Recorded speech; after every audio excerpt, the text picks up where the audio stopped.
Absolute amazing sight. We just saw the women's head-to-head finals go down with Brooke Baldwin taking the title with a tight battle with Karen Truelove really battling it out. Yesterday evening we had the big dog finals. The guys out there just turning and burning, and some really amazing slalom going down so far. And excited to watch this. You'll see in a second the boats get ready to come back by me, do a simulation pass, and then they will go back down and pick up our first pairing. And first one off, we're going to have Nate Smith versus Joel Hali. And now, all these guys yesterday skied lights out, but man, was it a tight cut. Yeah, I think compared to years past, we saw much more. In years past, we've seen a much bigger spread between, say, the first place guy and the eighth place guy. This weekend, for the most part, we saw it was a cumulative scoring average, and essentially we saw these guys all pile up within 2 buoys of each other in both rounds, from the number 1 to the number 8. And as we discussed earlier during the women's event, at one point in time we had 13 men. We were only taking 8 to the finals after the first round that were between 1.5 and 3 1/4. So, literally within 2 buoys of each other, 13 men, and nobody really distancing themselves from the field as we may have seen in the past, where Nate Smith might go out and run 1 at 43 or get through 41 or something like that, and the other guys kind of pile up around 3. No, we didn't see that yesterday. No, it stayed tight all the way through. It's going to be a very exciting finals. I mean, I know Joel Hali was our number 8 seed last one in. He had an average of 2 buoys at 41 off. And then you go all the way up to Chris Parrish, who's our number 2 seed, and his average was only a little over 2.5 buoys at 41 off. 2.62, yeah. And so just the fact that 7 individuals were all stacked in there between this 2 and 2.65 of a buoy. Now Nate pulled ahead a little bit, but only by not even a full buoy. So let's go through the bracket here, and what I'm going to do is, rather than go through it in the order that they're actually going to ski, what I'm going to do is kind of take our audience through it in terms of what I'm going to call the top half of the bracket and the bottom half. And so in the first pairing here that we will see is going to be our number 1 Nate Smith versus number 8 Joel Hali. The other pairing in that top half of the bracket then would be John Travers and Jason McClintock. So those are the 4 guys that have to battle it out to get to the championship on their side of the bracket. In the bottom half, we've got Chris Parrish, who's our number 2 seed, who has been noticeably absent for 2 years due to a neck injury and kind of, as we talked about yesterday, getting himself back to a level where he felt comfortable, not only skiing on the water, but a level where he felt like he could compete and go for it. And he's competing this weekend, and that's and he is competing this weekend. And so we're going to see Chris Parrish skiing against Terry Winter, who is our local West Coast California guy. Spent a lot of time skiing on this very lake right here, now living out of the Boise, Idaho area, but very, very familiar to this place. And the other pairing in the bottom half of this is our Canadian Stephen Nebu against Martin Bartowski. So we'll go through each pairing as they come at us here and kind of give stories as to how things unfolded yesterday, as we're getting ready to I believe, start back here in just a few minutes. I'm looking at this list now, and I just thought about this, and we have a very diverse group of skis throughout this entire list. We have D3 versus Connolly. We have HO versus Radar. We have Radar versus Good, and we have Maple versus KD. I don't think we've had more of a diverse group of skis. No, that's an excellent point. In this final. So, I mean, obviously they're all doing something right, and that's an excellent point. In years past, maybe we would see only 2 or 3 manufacturers might dominate the entire finals bracket here, if you will. And as you said it here, we've got I think you listed off 6 different manufacturers. So if you're a consumer at home, you might be scratching your head, said, well, hey, I liked it when it was just 2. I could flip a coin and one of the 2 of them was going to be good. Now I got to go try everything. But you also might be that consumer at home saying, hey, that's better odds. There's something out there that really fits me well. Yeah, so that's an exciting point. All right, we'll have some interesting. I'm excited to watch the Chris Parrish versus Terry Winter.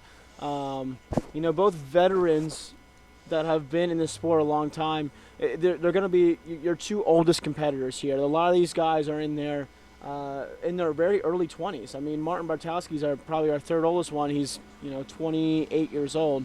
But this Chris Parrish and Terry Winter matchup is one I'm really looking forward to. Chris, the very accomplished pro skier, took a little bit of break, is coming back. Terry Winter back on his home site, on his home turf, looked very dialed in all weekend. That looks like fun. Well, and we're the situation I think that we're going to see is where the higher seeded skiers, I think, are going to tend to want to choose to go out first. And for fans at home, the higher seeded skiers, so to use a live example here of Nate Smith and Joel Hali, Nate Smith will have the choice to either choose to go first or second. He can choose the running order, or he can choose which boat and driver he would prefer. And the typical thought process, especially when you have everything as tight as it's been, is that, well, I'm going to go with choosing to go out first because in these earlier rounds until we, as we just learned, get to the championship round, the second skier must outperform the first skier. So it's oftentimes called a quarter buoy advantage to go out first. But I think what we're going to also get in the mix here with is some of these guys, even though they skied very consistently yesterday, some of these guys might really have felt more comfortable behind one boat or driver or the other, and we may see that come into play here. So I think strategy is going to get, I think it's going to be all over the place. Yeah, I think we'll see. I think we'll see multiple different strategies. I'm excited to watch this men's final. Usually going into a finals, you can almost see some clear favorites, and there are some here, but clear was the wrong word. You might have a slight advantage, right? But I mean, this is the most compact these guys have been within two buoys of each other, and this is truly one of the first times I could say this. Out of these 8 men, it is anyone's ball game today. Yeah, I think in the past we've maybe said, well, Nate Smith, he's Nate. He's done such a good job, but we're a little more comfortable or used to, maybe not comfortable, but we're a little more used to seeing Nate, at least in one of the 2 rounds, distance himself a little more from the field, and we just didn't see that yesterday. And honestly, in one of the rounds, even though he still managed to get down to 4, I didn't think his start at 41 was, honestly, I didn't think his start was good enough at 41 to get him to 4, but he, obviously he proved me wrong and he got the job done. But so I think Nate is still, you still have to put him down. He's our number 1 seed. You still have to put him down as a favorite. Parrish being number 2 is a little bit of a wild card because obviously he's past world record holder. This guy he's won countless events. He's been in this position. Normally you would say, yeah, Parrish, he's got the best odds of coming up on the other side of this bracket. But he hasn't been in this situation very long. We don't know what his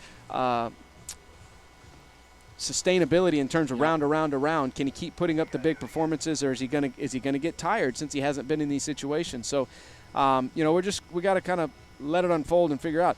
In that bottom half of the bracket, our number 3 seed Stephen Nebu is actually the returning champion. Yep. So won the event last year. Coming in here, I think, skiing very well this year, has a lot of confidence. I think he's looking to, kind of serve notice that, hey, guys, I wasn't a one and done. I wasn't just getting lucky, and we'll see what he can do today. All right, and just for our viewers at home, see the boys kind of sitting in the shade there, waiting for their turn. They're out here getting these boats dialed in, mapping them, and with that 0 off, I mean, obviously there's not like we used to, and no stopwatches, no magnets under the buoys, and kind of tripping timers, all GPS based. So they're out there dialing in these satellites, making sure everything is perfect and locked in, and the same between boats 1 and 2. That way we have some 2 fair boats to go out there for these competitors to compete behind. So out there dialing these boats in, ready to go. And we will be underway in just a few moments. And for our viewers at home that may kind of, we speak about the drivers and that athletes may actually choose which drivers they want. And what we should probably preface that by is saying is that they're going to choose the guy steering that they want, because the the zero off cruise control is actually a GPS based cruise control system that takes care of all the throttle response for the athletes as they're back there doing it. And whether you love it or not, the one beautiful thing about zero off is it has taken disparity in times and brought it to almost zero. It's basically, these guys are going to go through here time and time and time again, and we're going to see a fluctuation in times of about 1/100th of a second over the entire length of the course. So it's just amazing what the technology has brought us, as we see Nate in the water getting ready to get pulled out of the water, and we've got Joel Hali there squatting down waiting for his boat to come over. And I am going to guess here that Nate chose to go first.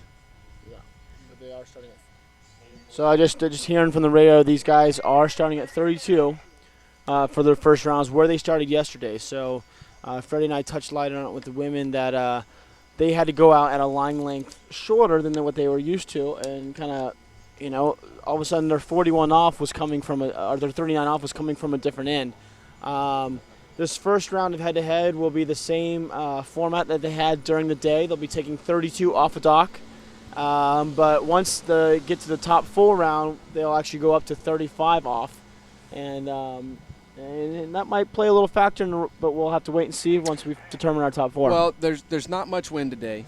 And what little bit of wind there is kind of a crosswind as the skiers are coming off the dock from their right to the left. And I wouldn't think it's really enough to affect their gate pullouts and glides or even what they're doing in the course. So the fact that we start at shorter line lengths in the second and third round here as we dwindle ourselves down to our champion, again, I think that it could possibly, mess with them a little bit, that, hey, I've been running 39 from that direction all weekend. Now I've got to swap it. But these guys they're so good. Yep. I think I don't think it'll be a factor. As we see Joel Hali getting pulled up out of the water here, coming back in on course at 13 meters, or 32 off in old money. You must have been listening to Des talk. There you go. All righty. Joel coming in, kind of sneaking into this finals yesterday.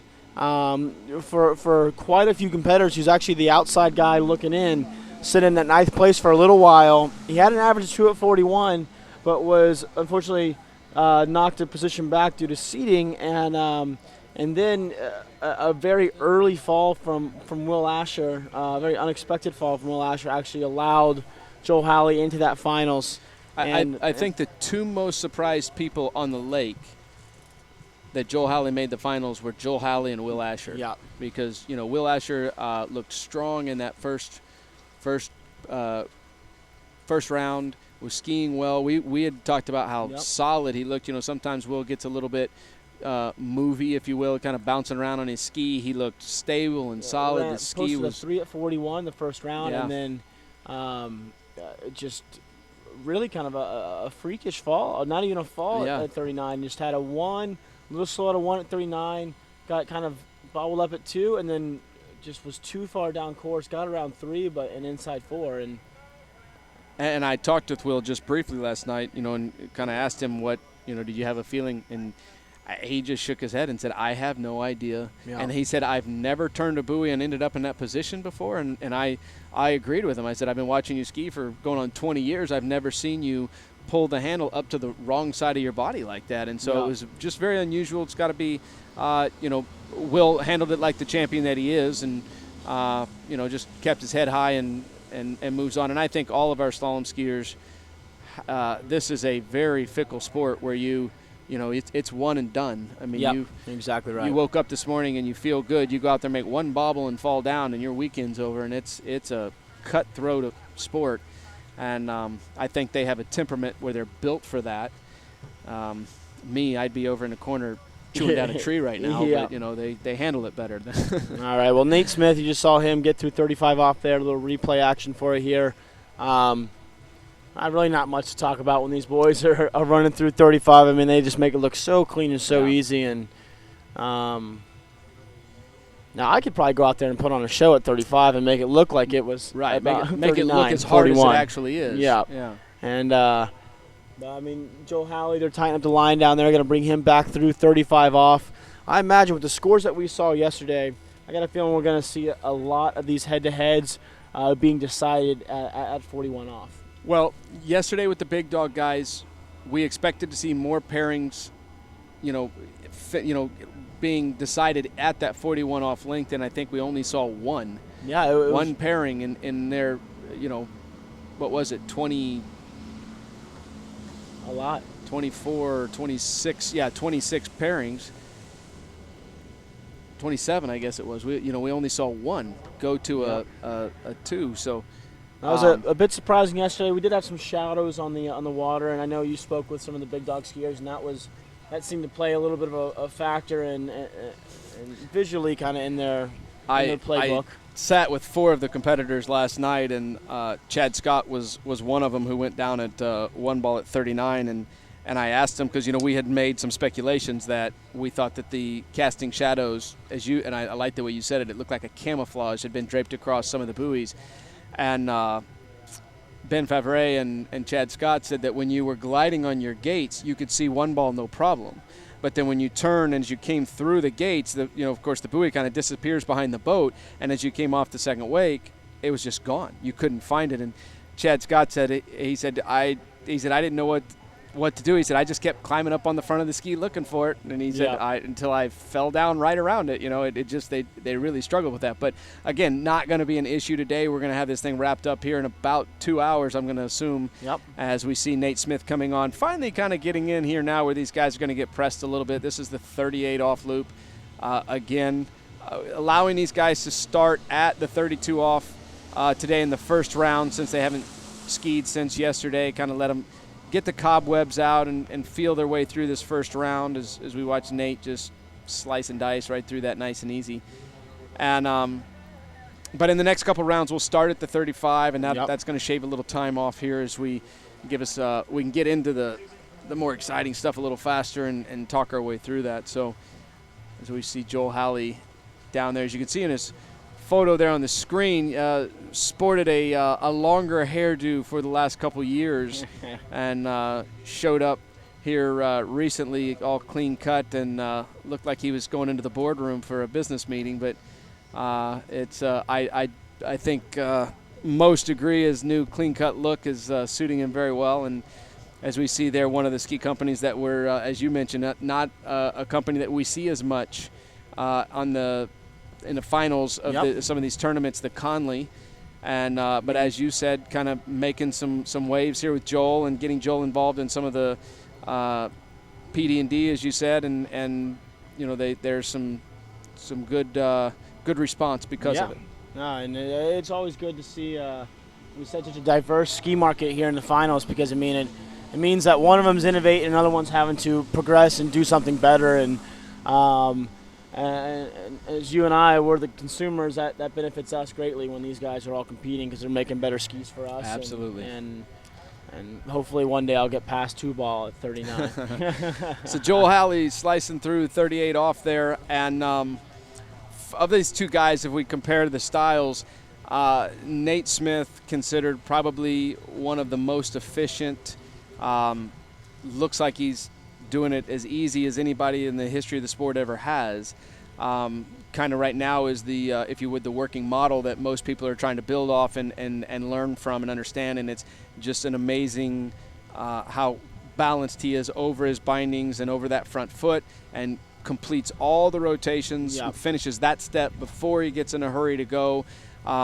Joel Hali, on the other hand, doesn't have quite the background as, say, a Nate Smith in terms of growing up on a private lake in having access to courses and that as much at his younger age.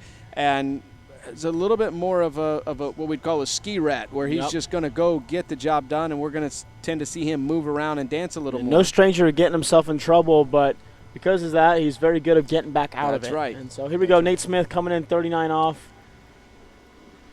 Hasn't missed this all weekend. Going nice and early over to 3-ball.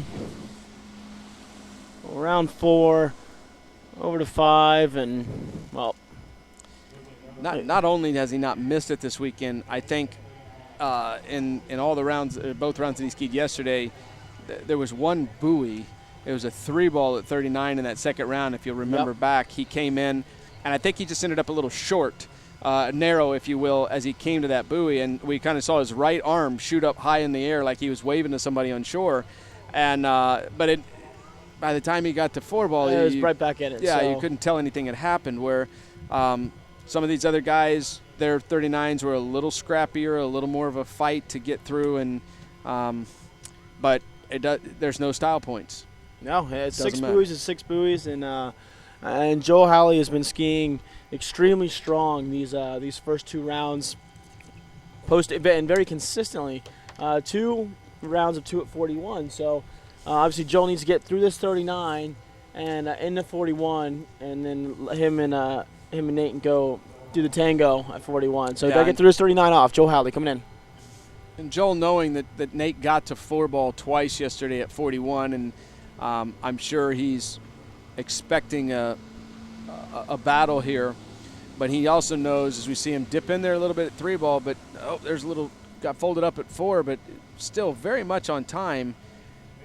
Still a nice pass, but middle part of the course got a little ragged there, but so good at that, what we call course management, staying on the ski. Don't try to make it all up in one turn and end up in the water. So kind of work your way back into the course, and that's exactly what he did. And to be honest, another clean 39, a little bend up there, and then both of these. I talked a little bit about it with the girls, where we saw, and at 34 mile an hour, I think it's almost a little more likely to happen because the skis sit a little deeper in the water, and our gentleman here going 36 mile an hour. But we saw Joel there basically at 3 and 4. The mistake was he actually ended up overturning, creating too much turn out of the buoy, which as the tail of the ski comes around, your forward progress diminishes quickly and your speed drops, and then all of a sudden you're heavy on the boat. And again, we go back to a GPS-based cruise control system. When that boat feels that big lug, it's going to immediately respond back. And so now at this time where you need just a little bit of forgiveness to get that ski on an edge and keep it going, the boat's saying, well, you said you needed it, I'm going to give it to you, and it gets you over there to the other side, but you've got to be strong enough to hold it, which Joel Hali is. Yeah. All right, here we go. Nate, 41 off. He struggled a little bit with his gates and 1-balls yesterday. Let's see if he can iron this out. Coming in nice and wide around 1. Textbook 1-ball there. Backsiding 2. Oh. Well, I don't want to say the door's open, but the door's open. Yeah, it is. I mean, Joel's a guy, so in these head-to-head formats, Joel has to eclipse the score. Watch off the second wake right here. Nate goes back just a little bit, and then he's going to have to wait. That line's not tight. Now he picks it up, and he comes into 2. He's going to be a little bit narrow because of that. Now, nobody better than Nate Smith at handling that, and he's making sure he's getting over here to 3. Yeah. But he just never got the width he needed. And you could see when he came through the gates, he just got a little bit on the back of the ski. So then when that happens, what's going to you have to correct for that, and the only way to correct for that is you end up having to come slightly to the inside. Yep. And so now therefore you're a little bit narrow and fast. And then especially when you're coming to your offside, it's difficult to turn that ski when you're narrow and fast. Well, and I made the comment, the door is open, and part of the reason I made that comment is we've got Joel Hali, the lefty, coming up here. He's got an onside turn at 1 and an onside turn at 3. So if he can get off of 2, he's got a shot. All right, here we go. Joel Hali coming in 41 off. Needs a piece of 4-ball to advance through. Oh, back at 1. It's going to be a big 2. No, inside at 3. Unfortunately, just inside of 3. A little too much speed there. Just didn't quite get that 2-ball that he needed. But impressive effort. Ran 2 at 41 every round this weekend. Very consistent skiing from Joel. Good to see him here. Stateside in the finals. Nate Smith will advance through. And now I know they let the women do another round. I don't know. Oh, yeah. No, he's already done. Never mind. Dumb question. Yeah. All right. So, Nate's just going to ski back to the dock here with a total of 3 at 41. The interesting thing there, unfortunately, for Joel was he needed a better one ball here as we watch the replay. And you can see him struggling a little bit through his gates there, but just all that happened a little bit late in terms of picking up the rope. So this was going to be an all or nothing, and you see that tail slide, the front stops, he bows over, and it's just not enough, as strong as he is. And these guys are incredibly strong, unable to keep himself in a position to get outside a 3-ball. And Joel just walking by us here and, making that comment, man, you got to love that 2-ball, and that's that'll be the one he goes back, gets back home, getting ready for the World Championships in a week and a half. I imagine he's going to go and kind of try to iron out a few things of that 2-ball and get the gate in one figured out, because, he hasn't really given himself the opportunity yet to have a nice turn and have an efficient turn at 2. He's always been kind of rushed getting there. So. Yeah, and I definitely don't want to go, these guys are the pros, and I don't want to go against what they're seeing and feeling out there, but to me, that 2-ball was a direct correlation to how late he got picked up off of 1. Now, Nate Smith, as a righty, he gets picked up late like that and comes into his onside with extra speed. At 2-ball, he handled it. But when you're a lefty, it's so important that you get that pickup and get moving well before the whitewash so that you control your speed into 2-ball, that offside turn, and unfortunately for Joel, he just wasn't able to do that. All right, trying to look at our next pairing. I believe we have number 2 seed Chris Parrish versus number 7 seed Terry Winter. And from the looks of it, I think that Chris Parrish has elected to send Terry Winter out first. Well, I think this is going to be a situation where Terry's going to take the quarter buoy advantage as his choice going first. I think we see Parrish, as the higher seed, has chosen a boat and driver combo. And again, that'll just be somebody that he's maybe more used to skiing with. Looks like Parrish may have chosen to go behind the driver Chad Scott, sending Terry out behind Will Bush, both of whom, top drivers in the world. Yep. Absolutely. How do you pick a loser here? But again, it may be that Parrish has more experience behind it. It may be Parrish felt better behind this particular boat that Chad was driving. It's hard to say, but I definitely think Parrish, and it makes sense to me. Parrish has some history with Chad. Yep. Chad has pulled him to some of his world records. They've skied together over there in Covington. So they, I think with Parrish coming back in a situation here where he hasn't skied in as many pro events. I think he likes to see a familiar face in the boat. Yeah. Someone that he's a guy that has driven him through 41 off before. It's always nice to have that person in the boat. I know you and I as jumpers, depending on what my boat judge is, I always love having my tournaments in Florida. I have a boat judge looking back at me, someone that I recognize or right. that I see, and it's nice to have a familiar face or a familiar driver in the boat. And so I think that's maybe kind of the reasoning here with Chris Parrish kind of buddying up with his good pal Chad Scott. And kind of got an East Coast versus West Coast boat crew here, because we got that's right. We got Will Bush in the other boat with Terry Winter, and we have Chad Scott with Chris Parrish behind it.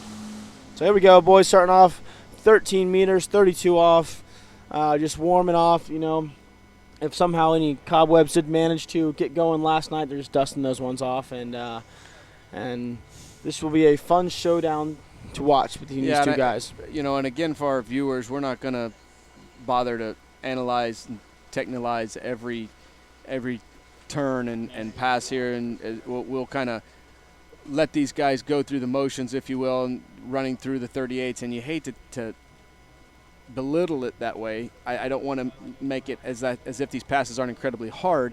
It's just that these guys are just that incredibly good. Yeah. They're going to make the very hard passes of 32, 35, and 38 look very simple. And but this is basically the way these guys train. This is the way they're used to. So they're going to let them do this first round, kind of start here and do the extra passes, and then we're going to in the next round kind of get into it a little quicker, starting the guys off at 35. Interesting, we talked about Terry Winter being a West Coast guy, Parrish being an East Coast guy, but this is the other story. Both a little bit older, but this is the interesting story. Terry coming in at 5'9", as we just saw there on the screen, and Parrish tipping out at what, 6'5"? 6'5", 6'6". 6'5", 6'6". So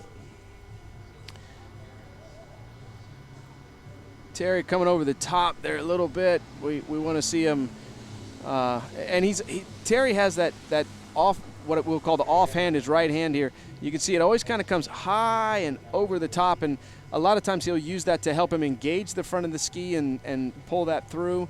But that can get him in trouble if that hand comes over the top too early and he can't get his hips through the finish of the turn. You'll see that tip bite, the hips go back, and then you can't use your core to help you get to the next side of the course, and you are burning at that next buoy. You're exactly right. I mean, 35 off, obviously no big deal for Terry there, but we've seen that happen with a few of these guys.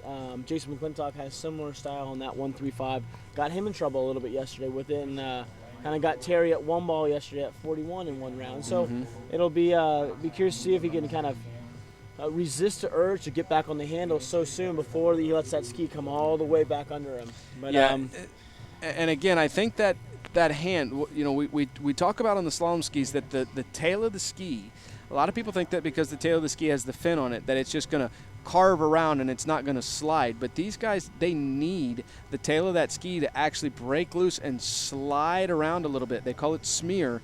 And you'll see that when the tail gets stuck, a lot of times is when you'll see them start to reach over the top because the ski's not turning fast enough, and they go over the top to make it try and hurry up and come around, and then the tip will grab and the tail will slide all at once, and it gets them in trouble. But very smooth there by Parrish. Now, we again, kind of talking about other things as these guys are going through these early passes and that, and again, not wanting to take away how important these passes are to these guys. Yeah.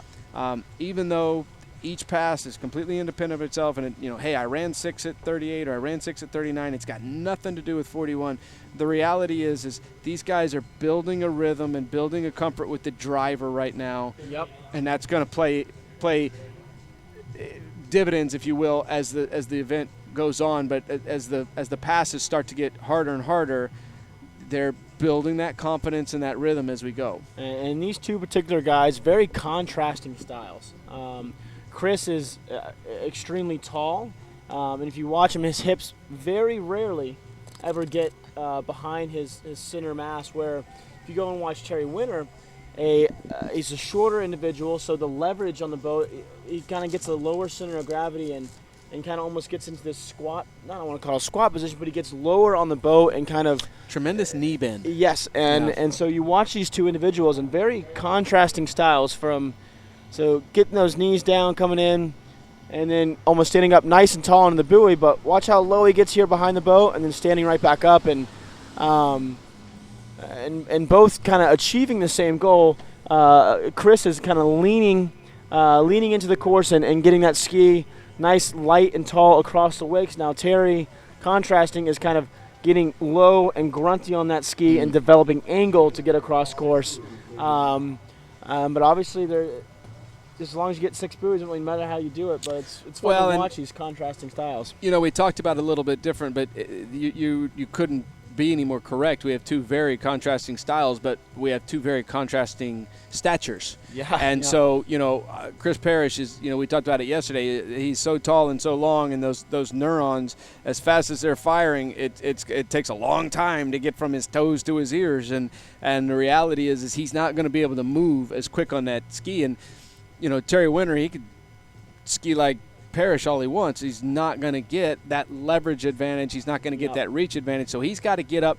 If we drew this out on paper, Terry Winter is forced to ski at an angulation off the side of the boat that is going to be. He's got to ski further up on the side of the boat than Parrish to get the width he needs to get outside those buoys, and he's got to customize his style accordingly. As we see Parrish coming in here at 38 off, and again, anything at this point in time that didn't lead to 6 buoys would be an absolute shocker for these guys. Now, the 39.5, which is going to be our next pass, now we're getting into the nitty-gritty a little bit, and these guys, where they make a mistake and it could get them. We saw that 39 sneak up on a few of our pros individual. I mean, we saw Thomas DeGasperi have a little – Thomas, I think. I mean, a couple of our big pro guys, I mean, they went down at 39 off yesterday, which you don't see very often, and but there's no guarantee this next pass. But can tell you this, it needs to be a guarantee if they want to have a chance at getting all the way through this bracket and into the final round. Well, mentioning that, guys that struggled with 39 in one of the rounds yesterday, the second round especially, obviously the biggest surprise was Will Asher, but then, we had Daniel Advarco, who went down at 5-ball at 39. We had Corey Vaughn, who did the world's biggest Mike Mack body slide around, trying to get around 6-ball and ended up with a 5 at 39. We had Tom Brantley going down at 39. We had Carlo Elias going down at 39. So this is a pass that took some guys out yesterday. This is where we could surprises could happen. We expect these guys to get through it, but here we go. 3-9 off. Terry Winter. Nice 1-ball there. Big 2-ball over to 3. A little slow at 3, getting back down. Needs a big 4. Got it. He's got it. A little chattery at 5 there, but enough to get out and around 6-ball.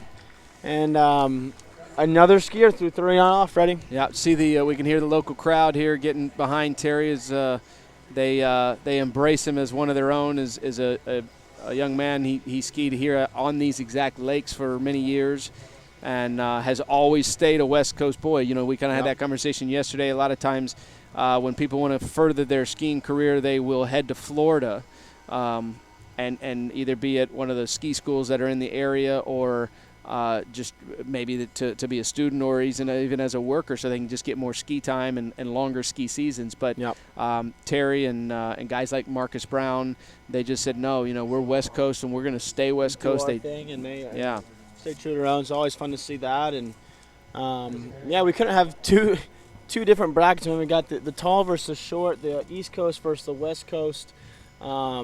These two very different styles, both accomplished veterans of this sport.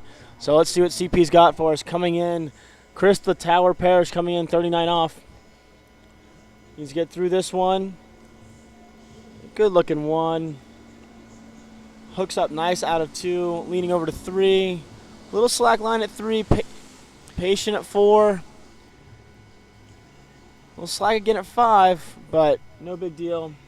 Out the gates. A very pretty 39. Yeah, and for the most part, Parrish he's so big that he's rarely going to run them ugly. Yeah. And again, that just has to do with his style of being very much up course. This guy, since he was 16 years old, I think was maybe the first time he ran 39 and a half off. He's been doing this for many, many years, and he's been doing it pretty for many, many years. And it's not that he's not incredibly strong. It's just an element of his technique is that he's just always going to tend to ski up course. Terry Winter being a little shorter, a little scrappier he's going to be a little scrappier. He's going to, he doesn't have to be as up course. But, if you had to choose one or the other, typically you would lean towards what Parrish is doing because it gives you a little more room for error. But again, I don't think that's an option for Terry Winter at his size. Yep. And, he's, again, before there was a Parrish and before there was a Nate, we were all studying Terry Winter as a model of efficiency. Yes, exactly right. And here he comes, Terry Winter coming back in, 41 off. All right, nice and 1. Needs to get a good 1 here. He does. Can he? Getting bent out of shape and back on the ski.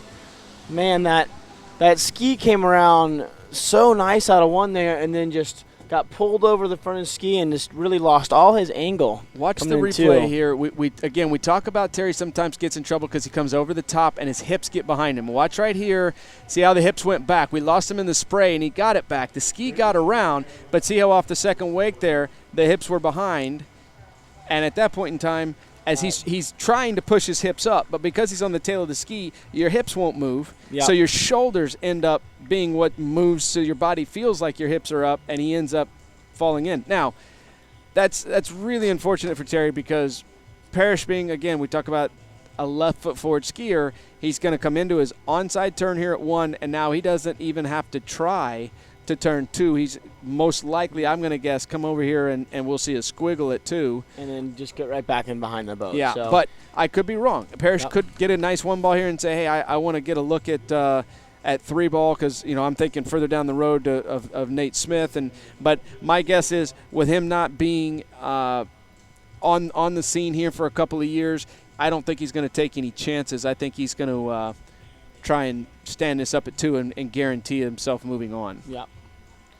All righty. Well, he needs a full 2 buoys at 41 off here if he wants to advance into the next round. Chris Parrish coming in 41 off from the dock end of the lake. All righty. Oh, nice 1 ball there. And exactly like you said, Freddie, a round 2, right back to the wakes, and call it a day. He doesn't want to risk, any injury. He doesn't want to risk, any potential screw up or anything like that. So he's saving his body, saving his energy. He's going to go back out, and Chris Parrish is going to advance into the next round, taking out number 7 seed Terry Winter. Well, and most of the time when you get a replay here of how good that 1 ball was, and you can see he didn't even worry about trying to make that turn at 2. But as we see with these guys, rather than take a chance and make a mistake falling at 2 and giving Terry the advancement, a lot of times you'll hear these guys talk about, well, I want to just take a shot at my gate in 1. Yep. You'll never hear these guys say, I'm going to take a shot at gate 1 and 2. Yep. They know if I can get the gates right and get off 1 right, then the rest of the pass will start to fall into line. So, again, I think that's the advantage of being a left foot forward skier when it comes down to that. Now, as we get further into these brackets, all of a sudden, if this thing turns into a game being at 3 or 4 ball, that advantage dissipates very quickly. Yes. All right, so Chris Parrish moving on, and our next pairing is going to be John Travers versus Jason McClintock, and both these guys good buddies back home. Jason, the Canadian, kind of relocating down to Central Florida area, not too far from John Travers actually, and he's there half the year, and then the other half goes back. So these are 2 buddies off the water, but I know on the water right now they're going to be fierce competitors. Neither of them likes to lose. They've grown up. They're same age, if not a year apart. They've grown up skiing the World Championships, Junior Championships, Under 21 Championships, all these Pan Am tournaments, local tournaments, any tournament, international tournament as a junior growing up. These boys always saw each other and were faced off against each other. So a long rivalry here between the 2, and it'll be interesting seeing how this shakes out. Interestingly, for our fans at home, we're talking a lot about the guy that's moving on, but it is worth noting as well the guys that don't make it out of this round, their scores will be used to place them for places 5th through 8th. And right now we've got Joel Hali half a buoy ahead of Terry Winter with a 2 at 41, Terry having a 1.5 at 41. So what that's going to do is, right now Joel Hali is getting to hold on to that 5th place position, if we will. And believe me, neither Joel nor Terry wants to be fighting for that 5th place position. But there is money on the line. The higher you finish, the more money you get. There's points. There's it's all here, and so every placement matters. And right now, that advantage is going to Joel. Yeah. So, I mean, obviously you never want to. They're on the outside looking in. Their day is done, but it is nice to sit back and kind of watch your pockets essentially kind of fill up a little more. And and I know I've been there before. You and I in jump competitions and we'll go out there and I'll get moved out of first, so there's no potential for me to have a jump off, or there's no my day is done. I think with jumping is very rarely you ever run off. So once you're done, 9 times out of 10 you're done for the day, and you just sit there and watch. And am I going to continue to get bumped down the list and further down with more people advancing ahead of me, or am I going to get lucky and kind of watch myself sneak up towards the top of that list? And so, well, and there's a flip side of that too, and you know this from being one of the top seeds or the later seeds to go out. You're focused. What's the winning jump, right? Yep. So say somebody went out in front of you and went 225, and everybody else's score isn't even on your mind. I got to go out there and I got to go as far as I can, and I need for as far as I can to be more than 225. You go out and go 2:15, and you ski back to the dock, and you think, oh, crap, what place am I in? and I've done that at almost every tournament except for one, and this is one that you and I were in, and it was LA Night Jam, I think probably 2009, 2010, and we went out there, and I was actually top seed in the day round going into the night finals, and you were second seed right off the dock ahead of me, and I was younger, but I was confident. I was skiing really well at the time, and you went out there and went 240 at night right ahead of me, and that's the only time. I mean, I've never been 240 during the day, and that's the only time that I turned around and asked the chief judge. I said, what's in second place right now? Because I mean, just an incredible jump. It's still like the biggest jump ever to take place at night, and so that's the only time I've ever questioned what was second place. I have actually had that happen to me as well. I had a tournament in France, and Jarrett Llewellyn went out and set a world record in front of me, and it was right after my wife, literally an hour after my wife just blew her knee out, and I was still going to go out and chase him, and it's just as you were going out and trying to go 241, but I did the same thing. I turned and said, hey, what's second place, just so I know. Just so I know. Yeah. And, yeah, not too often that's happened, but obviously it was an amazing performance that took place ahead of you, and it's one of those ones where you just kind of got to look at yourself and be a little realistic with yourself. And I tried to go 240. I really did. You took the cuts. And, we've talked about that a little bit. Nate here, who I don't want to say he squeaked into this next round, but only beating Joel Hali by a buoy. Nate is one of those guys who has come to some of these tournaments and gone out and put up scores of 1 or 2 at 43 off. Yep. And guys on the dock are standing back going, well, that's great. I've never been past 4 at 41. Yep. What am I supposed to do with this? But Nate has put himself in a position now to where he's typically going off the dock last. And so they're looking at it saying, okay, well, but it's like this constant pressure.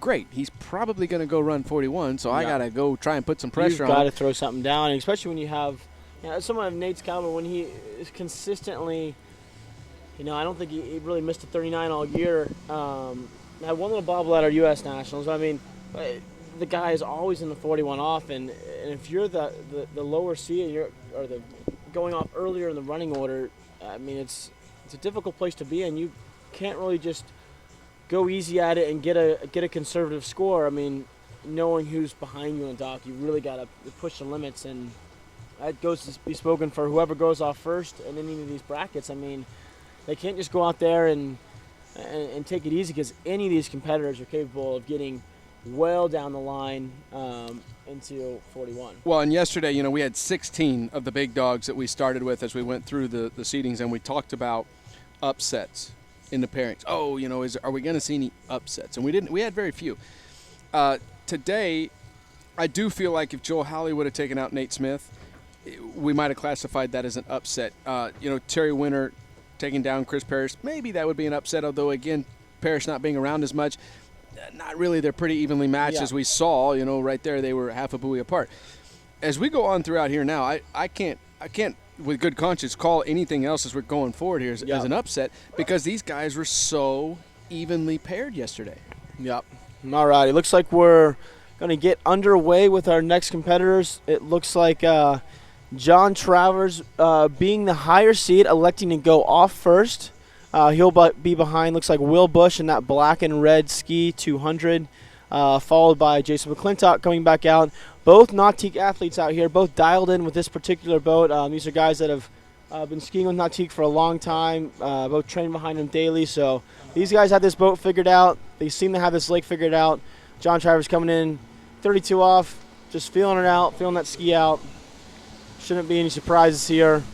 Let the boys do their thing for a few passes. Well, and, we talked about Jonathan yesterday skiing incredibly strong both rounds. But, Jonathan's been someone, we told the story yesterday, this is a guy that used to wear a horse collar sewed onto his vest because he would take such hits out of the buoys, his head would get slung back, and he would strain the front of his neck, and he would wear these clincher gloves, and it was just unbelievable how some of the hits he would take and still manage to run the course. And as he has evolved into the young man that he is today and the skier that he is today, I was very impressed yesterday with how smooth, how fluid. And he's really gone and taking his skiing and almost kind of taking a good look in the mirror and kind of seeing, all right, well, this crazy style of taking these big hits, yeah, he got to one, he got two at 41, but he wasn't really progressing beyond that. And then so went back, kind of not back to the drawing board, but essentially back and said, what do I need to do to go and chase Nate Smith? What do I need to do to push it? And now he's doing it, and he goes out there, and now he's consistently getting 3,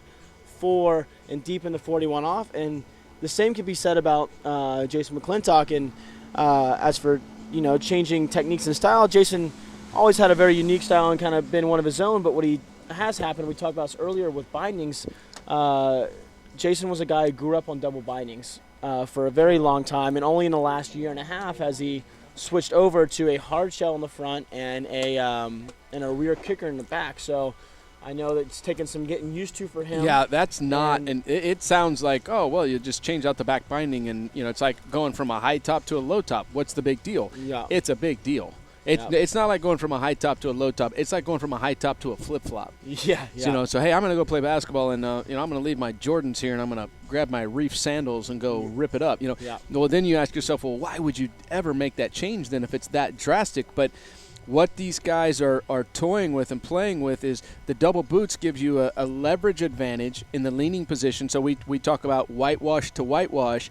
As you see that spray behind the boat, that's where the double boots are going to be an advantage. And off the second wake, as you start to stand up, that back foot you're actually going to be picking up on the tail of the ski. Thank you. And it's going to drive the front of the ski in, and that's for a long time been considered a good thing.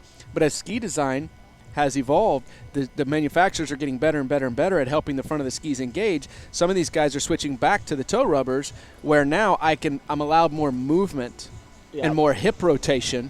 And that's exactly what we see with what John Travers is kind of where he is transitioning. He was always grew up on double hard shells from day one. And now he's transitioned to a hard shell in the front, just like Jason, but he's almost running this hybrid boot in the back. Yeah. It's almost as if a rear kicker with a low top shoe. It's that crossover between the two. So he gets a little more play with his heel. So he's allowing himself to not really pull that tail out of the water, and I think it really helps a lot of these skiers on their offside turn, kind of keeping that tail in. And the skis are doing a better job of keeping that tip engaged and coming through the turn.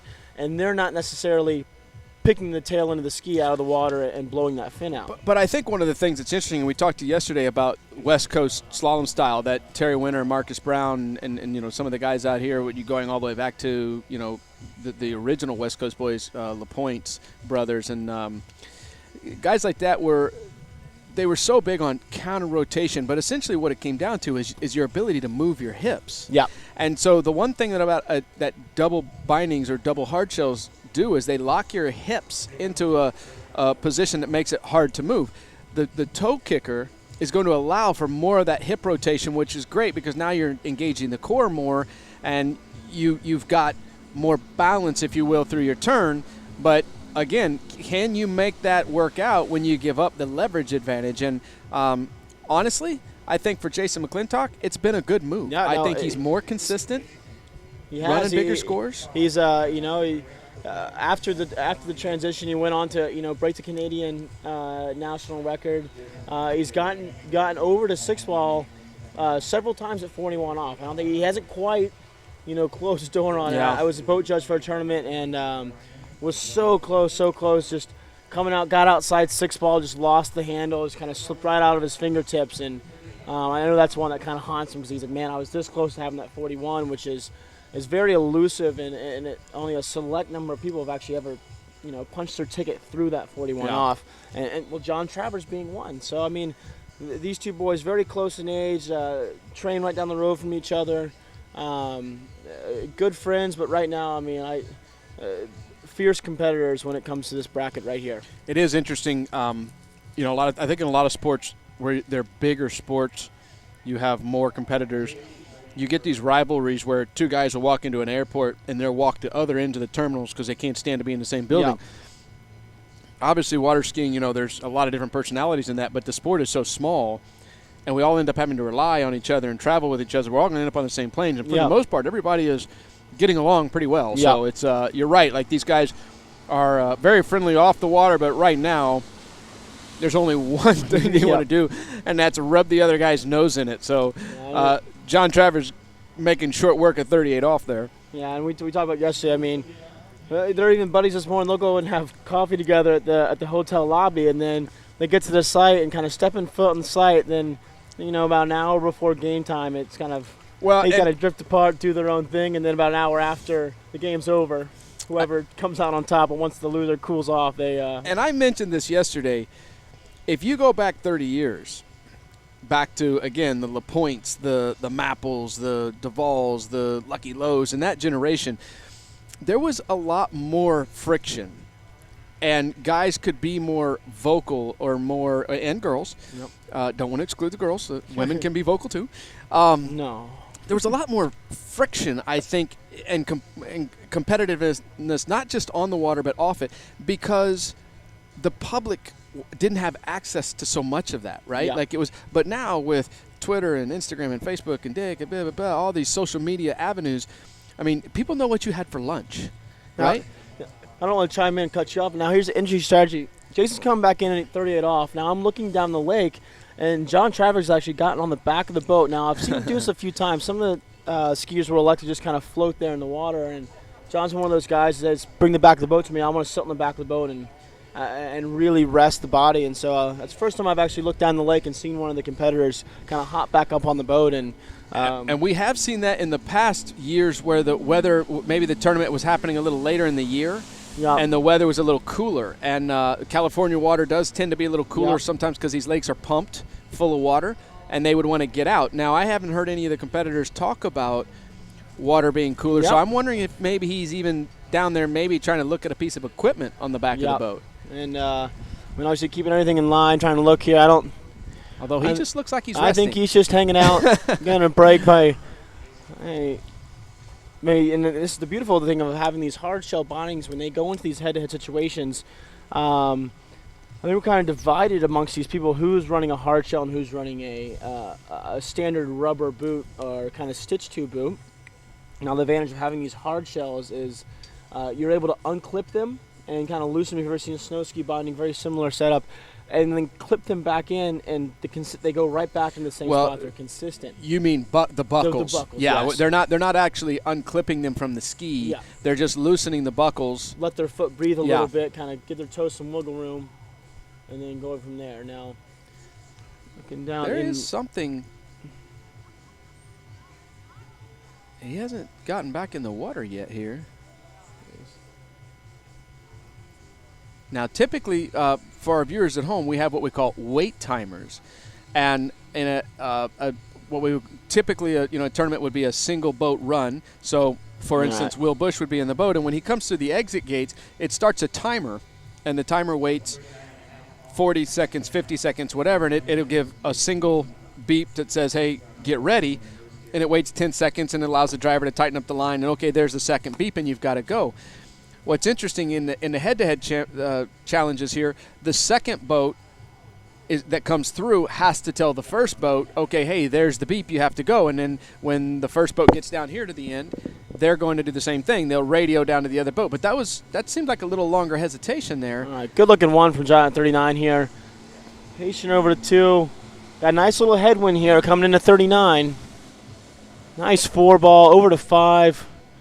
Man, that was a beautiful 39 off, and kind of credit to JT going back, and that was one of the prettiest 39s he's run all weekend, and I think he's mentally dialed right now. He feels confident on that ski, and John and I train together back home quite often, and he can always turn 135. That's never going to be the issue, and the only thing I remind him before you go ski, man, like, be aggressive, be confident on that 2-4, because he has a tendency to kind of second-guess himself on that offside, and he has a slow 2-4 turn, and then next thing you know, he's forced to try to be making it up at 135, and so it was nice to see him attacking that 39 off right from the beginning, and it was a beautiful 39 off.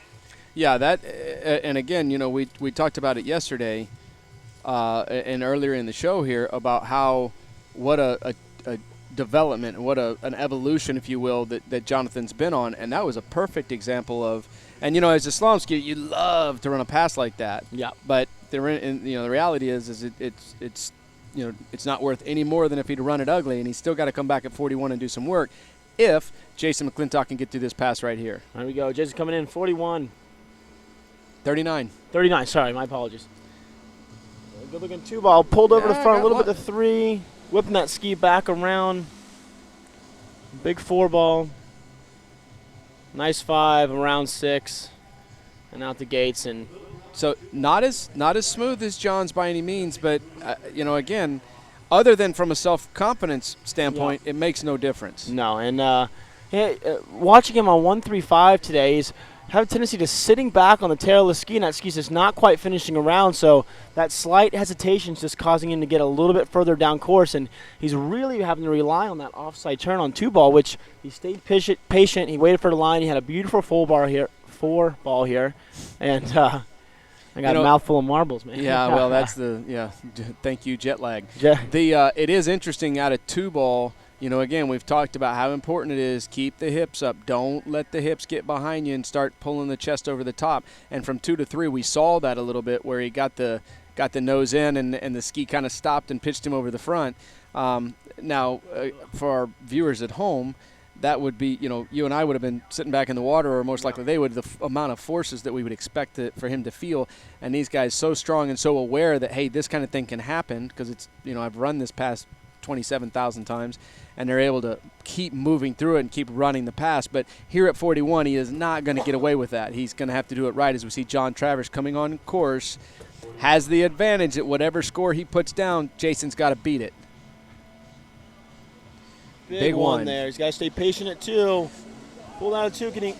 Oh man, and kind of.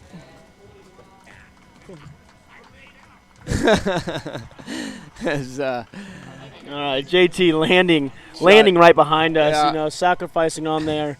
Now, I don't want to call it before, but I think that ski was just inside 1 and a big 1-ball there, but just so much speed in the 2, and try to stay patient, and you see just pulling that handle in. Absolutely, actually, amazing that at 41 and a half off with that 2-ball, he even gets close to this buoy. And let's see if we can tell. Yeah, it looks like he's just inside it, and he was very proud of laying out. Unfortunately, I think he's going to end up being about 3 inches short of getting that thing on the outside of that buoy, which would have been huge. Yeah. So now, Jason coming in, another left foot forward skier. He's got to get a good one. JT got a good one, just couldn't quite get it out of 2. Now Jason is going to be forced to be able to turn that 2-ball with confidence to get over to 3. Well, and what's interesting is we saw a lot of guys diving at that 3-ball, and that quarter buoy made. There were a lot of guys yesterday that got to the quarter but could not get the half. And so we have a beautiful vantage point here from our announcer stand. We get eyes right here on this 3-ball. Let's see what Jason's got for us. Hooked up good out of 1. Snapped around 2. Oh, yeah. He's going to get around 3. No. All right, well. All right, Jason McClintock advancing through, surpassing John Travers there. John posted a 2 at 41. Jason McClintock running a 2.5 there. Obviously frustrated John Travers is. It's tough when you post a big score like that and you just come up a half buoy short. That's the nature of this beast, and we talked about it leading into the show, that these guys have been so piled up all weekend long, and thus far we've had the first series decided by a buoy, the second series decided by a half a buoy, and the third series now divided by a half a buoy. And now, on the flip side of this, obviously John Travers not going to even want to hear about what place he's in, because it's not in that top 4 where he feels like he wants to be. But sitting there with a 2 at 41, tying himself with Joel Hali, but John being the higher seed is going to get that higher spot. At this point right now, John can finish no worse than 6th place. Joel can finish no worse than 7th. Right. And Terry Winter rounding out that top 3 of the bottom half of the guys not advancing. So what we're seeing right now is Nate and Jason McClintock are going to be advancing on. Yes, Nate and Jason, top half of the bracket has been decided, and those guys are going to battle. Now, interestingly enough, Nate Smith ran 3 at 41 in that first pairing. He's going to be looking at the fact that Jason McClintock ran the 2.5, probably could have squiggled that and got the 3. And the way he came out of 2-ball there, I think Jason could have, being his onside 3-ball there, I wouldn't be surprised if Jason, where he was in the course, could have either turned 3 and maybe even got a piece of 4. Jason looks very comfortable out there right now. Well, we look at that from a strategy standpoint. Nate might be having to make a decision about, hey, I might want to choose a certain driver or not. But with Jason skiing as strong as he did, maybe I feel like I've got to go first and get that quarter buoy advantage.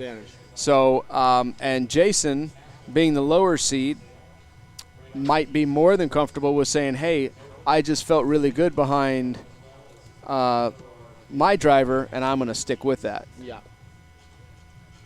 Did he just ski behind Chad? John, do you have Will Bush? Yeah. So, and I think, again, Nate may be having an advantage here in that he has skied with both.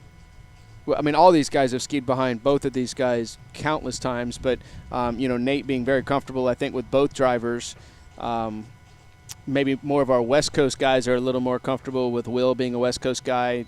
The East Coast guys maybe seeing Chad a little bit more. So, I don't know. That's going to be – I'm interested to see how the strategy unfolds on that pairing because those two guys are neck and neck. And obviously we've got Chris Parrish down here in the bottom bracket waiting to see is he going to be going against last year's champion Stephen Nebu, who is the higher seed, or is he going to go against Martin Bartowski, who is our resident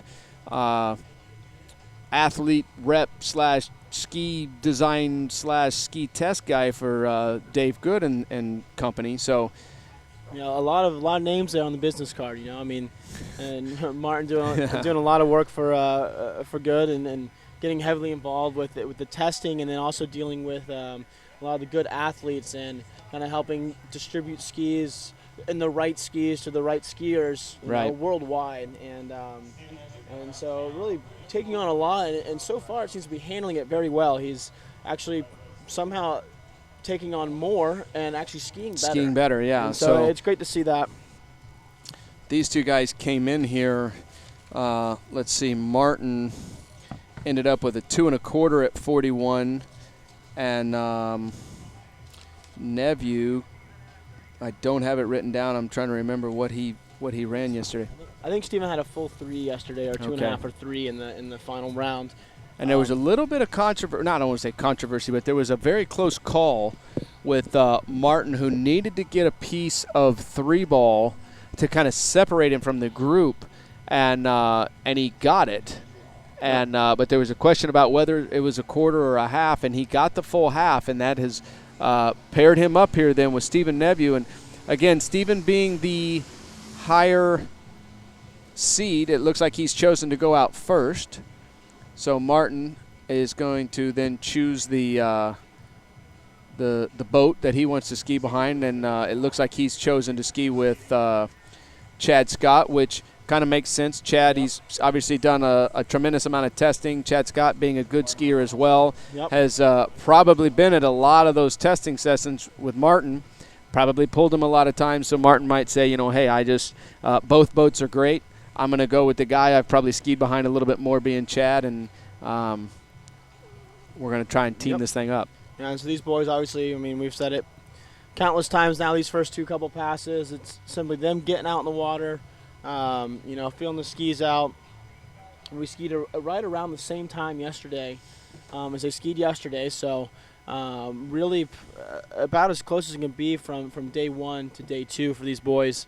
And have to wait and see. I got a feeling we're going to be here for a couple more passes till we start getting to the nitty-gritty stuff. But it's pretty funny. So we weren't sure who was going to come off the dock first, and I saw the boat come around the island. Just from my view here, I saw a head sticking out from over top of the bimini cover, and I said, I'm pretty sure Stephen DeVoe's going out, and I just just by comparison, I couldn't see anyone behind the boat when the boat came around with Martin behind it. So obviously we're back to that height advantage there between Steven and Martin Bartowski, and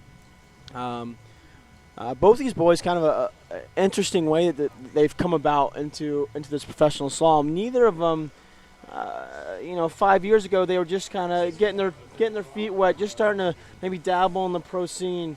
Martin was still, chasing overall, finishing school out Louisiana Monroe. Steve Nebu was finishing school collegiate skiing out at ASU, and it wasn't until kind of in the last 3 years that both these boys have really kind of turned the jets on and really have launched themselves into stardom. I mean, Martin has been consistently in that ballpark top 10, top 5 guys. Steven Nebu came right onto the scene and actually took down his first pro win at this event here last year. So, both these boys accomplished skiers and really coming into their own on the professional slalom circuit. Yeah, and Steven, I think, has all season long been riding the confidence of winning his first professional tournament here last year. Went to Mumba and skied well this year. Went to Canada about a month ago, skied very well there. So, this is a guy that is, showing that, hey, I'm here to stay, and he's got all the tools. I mean, he's, again, at the end of the day, you can't get away from the fact that if the taller you are in this event, the more of an advantage it is, because you're getting a leverage advantage and you're getting a reach advantage. So, pulled pork, chicken wrap, or shrimp tacos. I'll do the. So we see Martin in the water there, getting ready to come back himself at 35 off. And again, we're going to be in a situation where this is our final pairing in the round of 8. We've already got Nate Smith and Jason McClintock in the top half of the bracket who have advanced going against each other. We've got Chris Parrish, who skied probably close to 30 minutes ago now. It's been we're kind of taking our time, giving these guys plenty of time on the end, letting the water settle out, giving them the best opportunity to get the biggest scores possible, keep everything as fair as possible. We are going to, I believe, go to a mandatory 35 off starting line length for the next round. So that'll move these guys into the nitty-gritty a little quicker. But for this first round, I want to give everybody a chance to kind of feel the water out, get the boats, get accustomed for today, and then get into it. All righty. Martin getting clean work of that 35 off pass there. Really nothing really to worry about, and it's pretty crazy. I mean, for Martin, and I can only really speak to Martin because I know him a little better with the college and stuff. But I mean, back when we were in school, like my freshman year and his senior year, I mean, a good score for him was running 38 and getting a couple at 39. Yeah. And now just within the last 3 years now, and 38 by no means was ever really a guarantee for him back in college. And then 1 and 2 was kind of the hole he was stuck in at 39. Now he's progressed. 39 is becoming more and more consistent, and now he's pushing it down the rope at 41. And I'm sure it's a very similar story for Steven, because I mean, he was a guy that 4 years ago we were okay. Stephen who? Stephen who? And then all of a sudden it was like, he's like, I'll show you. Stephen Nebu, that's who, yeah. So. As Stephen's coming back in here at 38 off. But it's interesting because Adam Settlemeyer from the Czech Republic is one of my training partners back in Orlando. And so he and Martin, both being from a similar area of the world, kind of knowing each other as kids, they communicate quite a bit. And it was interesting to listen to Adam, who as well has picked up his slaloming very much over the last 2-3 years, but him to kind of, say, wow, Martin ran, he ran 39 this weekend, he ran it once, and then, maybe a couple weeks later, he said, well, wow, he ran it 2 or 3 rounds, and then, maybe 2 months later, wow, he ran it all 3 rounds, and, so I was kind of hearing this progress of this young man, and obviously the hardest thing to do for these guys, is get to where you can run it. The second hardest thing to do is get to where you can run it all the time. Yeah. And that's what these guys, I just keep shaking my head at the level that these guys are continuing to ski. Now, take Martin Bartowski, right? I'm not sure exactly what his personal best is, but it's probably in a ballpark, but around 4. Yep, I imagine 441. so, yep. So he's been running all weekend long within 2 buoys of his personal best every single round. Yep. Okay? Some of these guys, now again, you take Nate Smith, you got a guy who's run half of them at 43, and he's only running half of them at 41. He's a full pass down from his personal best. So you got to, that level of consistency. And to ski at that caliber on your own level and kind of verse yourself is extremely amazing. Impressive. Amazing. And there's a whole stack of these guys that are doing it right now. Man, he really whips that ski around on 2-4, kind of waiting for it, and then just it's almost like having a tight rubber band and then taking a sharp knife to it and just touching it, and he snaps that ski around extremely fast on 2-4, and we'll have to pay attention. At 38, it works, and it does a very good job.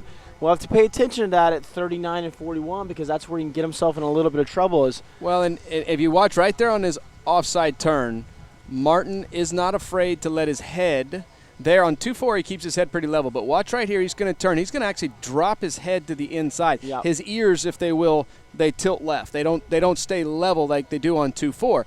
And there's no problem at all with that as long as the rope's there to pick you up. Yep. If the rope's not there to pick you up, your ears are going to start falling over. And once they pass about 30, 40 degrees, your hips are going to start trying to counterbalance, which means now your hips are going, you want your hips going down towards the water, and your hips are having to go up and towards the boat, which means stay upright on the ski. And standing you up on a ski, and you are not going to get the leverage you need to get to the next buoy. Yeah. So that's, for Martin, I think the key we've got to watch is, can he keep getting away with dropping those ears over, letting those shoulders dip, and maintain it tight line. All right, Stephen Nebu coming in 39 off. This is, I'd imagine, a must-run pass for him if he wants to challenge and put a score out there for Martin Bartowski. Good-looking one. A little ski hop there out of 2-ball. Oh, my gosh. Wow. I'm very surprised he went down there. Obviously, I think everybody at home is very surprised he went down there. But you made that comment out of 2. Yeah. He got just a little slow, a little hesitation there, and then it sent him fast into his offside turn. Fast and a little bit too far over the front of the ski, and then as soon as you start trying to put the brakes on with all that speed coming into your that offside turn there, onside turn there, no, that's offside. He's offside. a right before skier. Yeah. So and knowing that the lakes are a little bit shallower here. Again, we talk about that California water. These lakes out in California tend to be, it may only be 3.5, 4 feet deep out there around that buoy. A lot of times that extra pressure will help the fin blow, and Stephen getting a little bit of the front of the ski in, maybe too much, shifted the weight forward, and the tail went. It's game over in a heartbeat, and that's unfortunate. That's the way that slalom is, and just one slight tweak, and it's a ripple effect down the course. So we talk all the time about the advantage of going first. You get the quarter buoy advantage. It's Martin can't tie. Here's the advantage of going second when a guy goes down early. Martin's only going to need to make sure he does what he has to do here to get the full 3. He's going to be conservative here. Yeah, see, he pulls it out. Yeah, there he goes. All right. And now I don't want to speak because I'm not quite sure where Martin has been in the pro ranks, but it's always fun to kind of I made my first final. I made my first top 8. And then you say, okay, I made my first, my first top 4. And so, Martin's looking dialed. I know he only finished up with 3 there at 39. But what that is going to do for us is we do know our finishers for 5 through 6. So where we have in 5th place with 2 at 41, John Travers. In 6th place, we have Joel Hali with a 2 at 41, with the advantage going to John Travers due to the seeding. And then number 7 seed in 7th place is Terry Winter. And then Stephen Nebu, unfortunately going down early, is going to be finishing up in 8th place with a 2.5 at 39. And so Martin down there kind of talking to Chad, talking to the boys in the dock, trying to, I can see him making that signal, kind of talking about the ski finishing up. And well, I think what we saw there with Martin was he had a good start at 1 and 2, and I think for confidence, what he really would have liked to have done is gone ahead and just turn 3, run the pass, Yeah. and been able to come back and practice his gates and won at 41.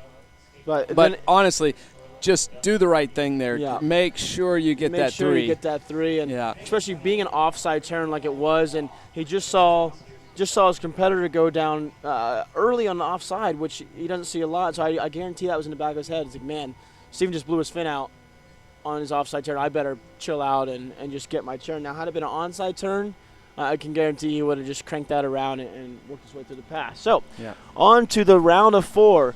Coming off the dock first, electing to come off, your top seed is Nate Smith. He'll be followed by Jason McClintock. And now I believe they're all starting at 35 off this round. I'll wait for confirmation. Yeah, we'll get confirmation on that, but I am fairly certain that's going to be a 35 off pass.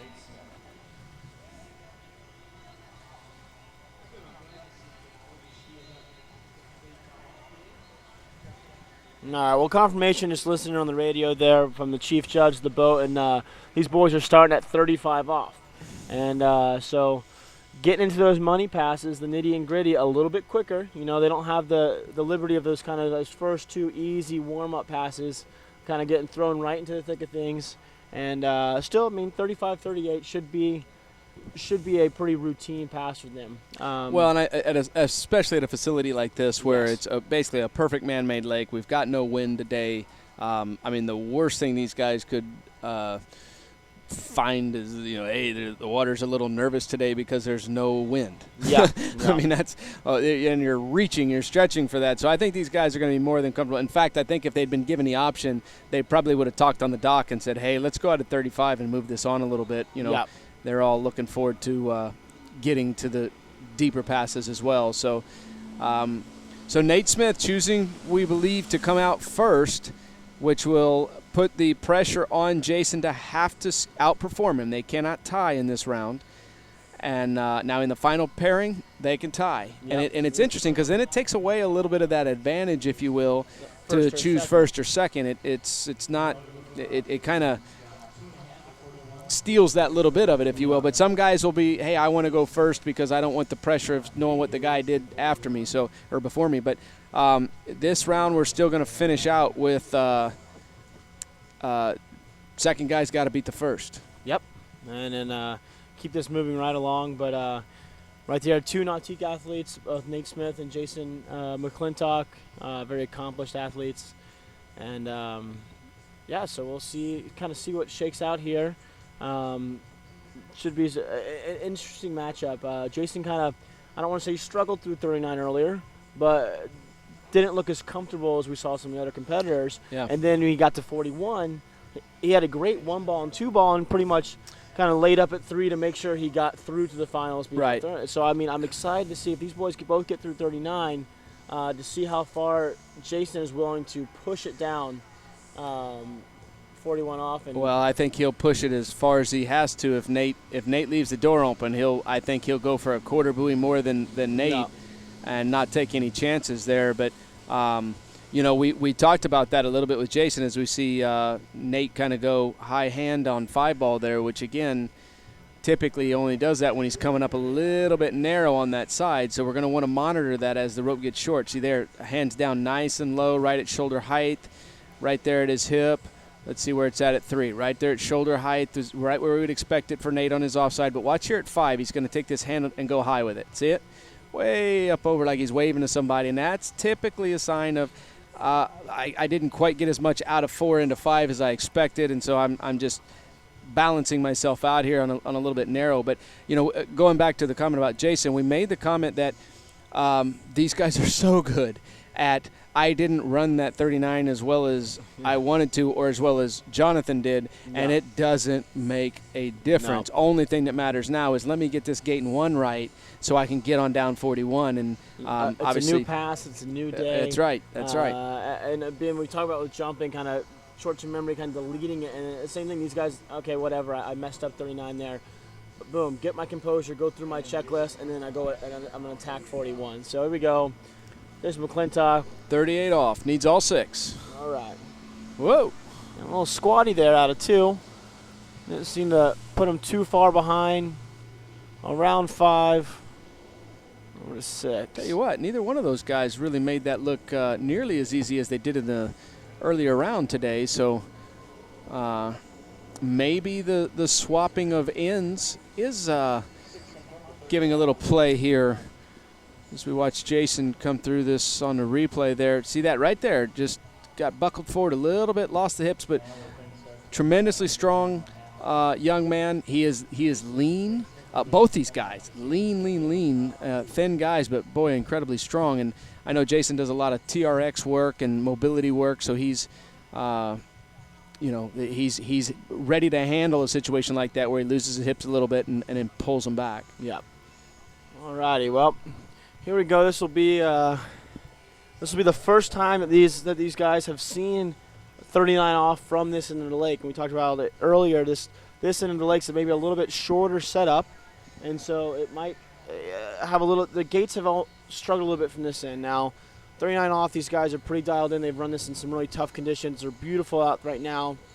I don't imagine it giving me any trouble, but it's something to keep an eye on here with Nate Smith coming in, 39 off.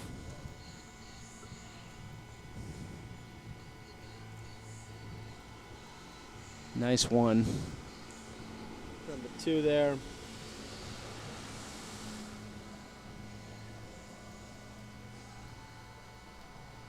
Well, and another 39 in the book for Nate. Textbook, I really didn't see it. Didn't seem like to have any issue there. No. And, that's how he's looked all weekend at 39. A little bit different story at 41. He's been a little inconsistent, which we don't usually see out of Nate. Well, I am interested, as you made that comment about I feel like these guys have struggled at this dock end on their gates, and it almost seems like they've been a little bit hesitant to push the speed that they need on that gate. Everybody looks to just be a little bit slow and maybe a little bit drifting back. Now, maybe for Nate, coming out at 35 and going to be bringing 41 back in from this other end, it might unlock these gates a little bit for him. He might get more comfortable. We might see him get on down it, which would be a tremendous amount of pressure for Jason McClintock, but it's not as if Jason can't handle it.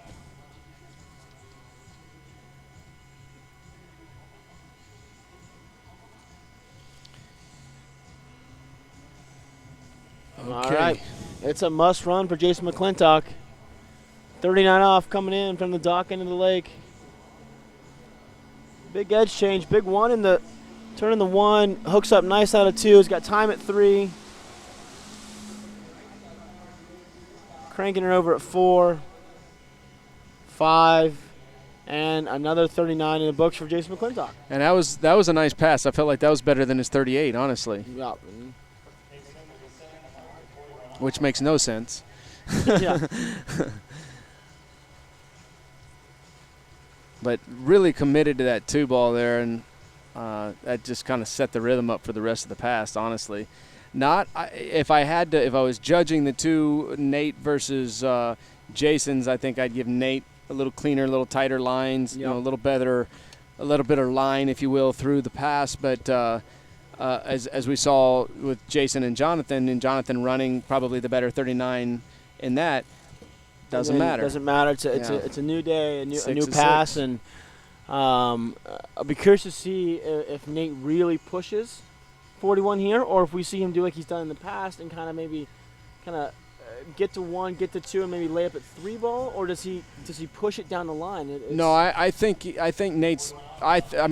Nate Smith is thinking about running this pass right now. I guarantee you he is frustrated that he hasn't run one this weekend. So he's going to go for it, and he's going to try and put pressure on Jason to. There's the one to do it. Oh, deep at 2. Got a 3 though. Wow. Wow. Well, that's the. Now, did he get outside of 5? I think from my angle here, it looks like he got outside 5. I'm gonna keep my ear to the radio and. Great 1 ball. All right, that's confirmed 5 at 41.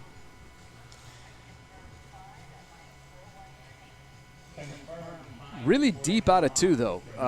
Yeah. For a 1 ball like that, I'm a little surprised to see him go that deep. But here, did an amazing job. Now he's long into 4.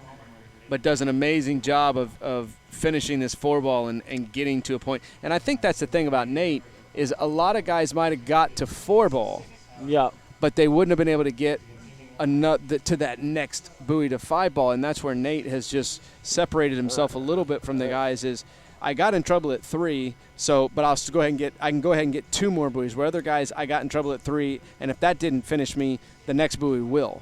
All right, well, a big task ahead of Jason McClintock right here. I believe he's going to need a personal best. He needs a piece of 6-ball at 41 in order to get this, but more than capable of done it. He's done it before. Let's see if he can do it now. Whipping it around got 1. Ball. He's got a good 2. He's got 3. Oh, no. Oh, look at that. Wow.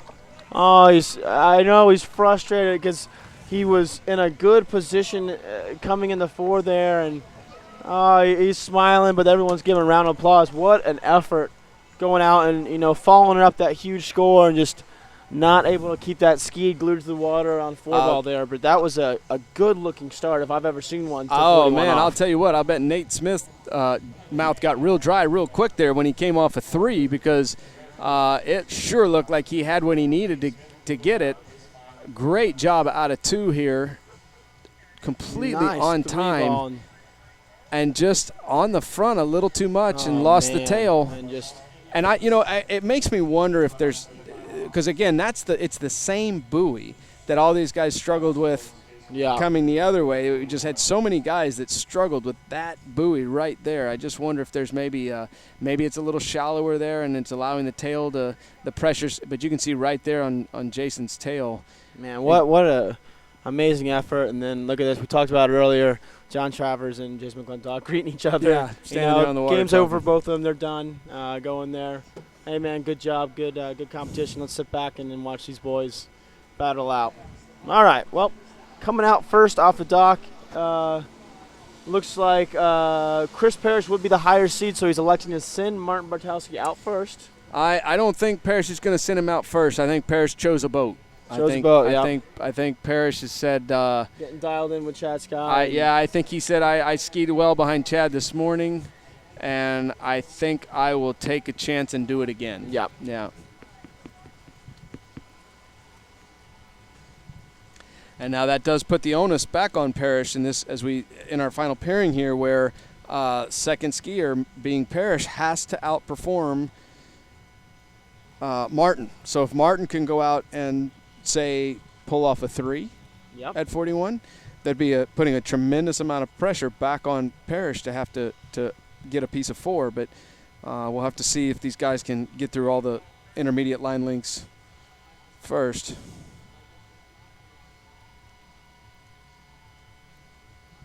All righty. Chris Parrish getting up behind that ski 200, coming around the island, getting ready, starting off 35 off this round. And you know what? We didn't really mention again, but those were our 2 biggest scores at 41 off all weekend. And all of a sudden, they came from the other end of the lake. Came from the other end. That's right. I got a feeling that if these boys get through 39, that we might see a similar result with these 2 guys at 41 off. So well, and that's a good point. Martin might be thinking in his head that, hey, Parrish hasn't seen 4-ball yet. If I can get a full 3. And we could see Martin, if he comes from that end, and if that end is, in fact, a little easier setup, he might get conservative and pull up at 3, not realizing that, hey, if it's easier for me, it's easier for Parrish as well. Yeah.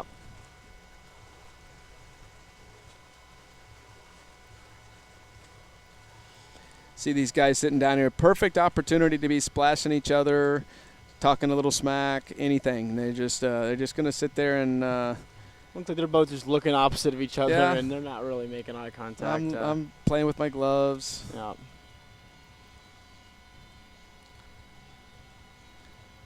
Now, see, I'd like to have head-to-head because I got no problem talking to my competition and trying to ruffle a few feathers. I think we should maybe get this going in jump. The only problem is in jump, our bindings are so tight. It'd have to be a 2-jump round because we'd never make it. Yeah. I take that back. I don't want to do head-to-head jump. That's too much jumping for me. All right, so here we go. Martin Bartowski. Yeah, good point. Too many rounds. Martin Bartowski on the water. Both guys cleanly through 35. This is going to be 38 off for Martin. going to go ahead and mark this down as a must run. Oh, big one there.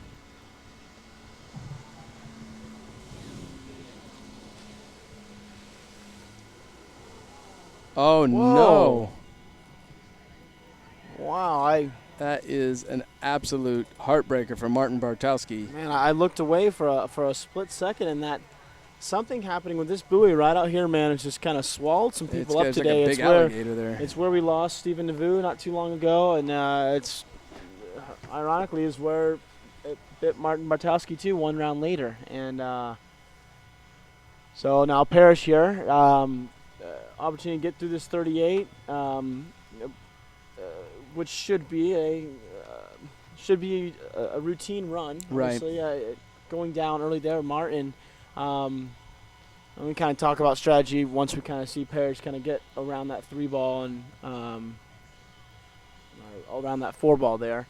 But curious to see if he would elect to go in and save his energy, or would he continue to kind of run up the line real quick? Yeah, I don't know.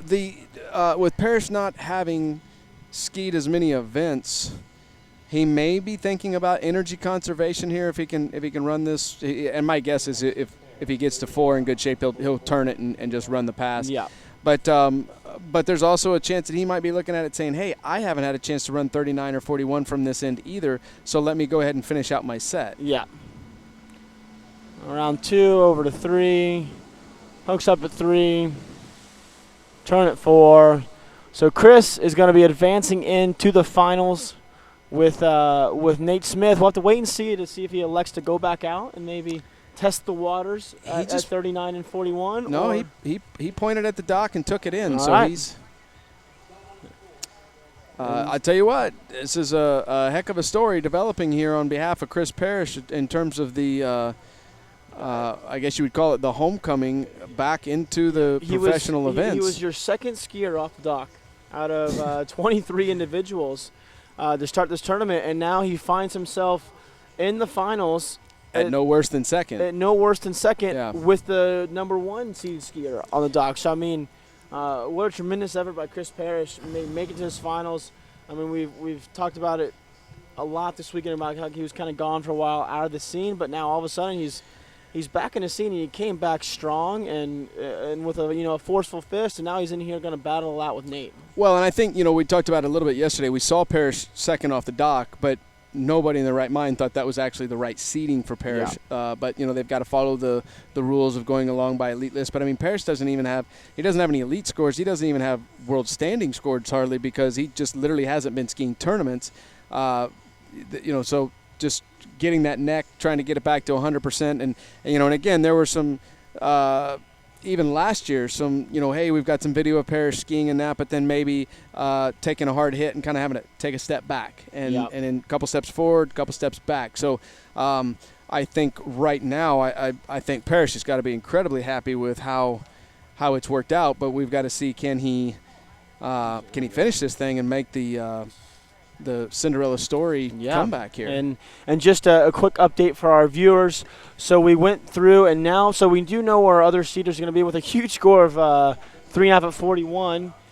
Jason McClintock is in 3rd position, Martin Bartowski in 4th, John Travers in 5th, Joe Hali in 6th, Terry Winter in 7th, and Stephen Nebu in 8th.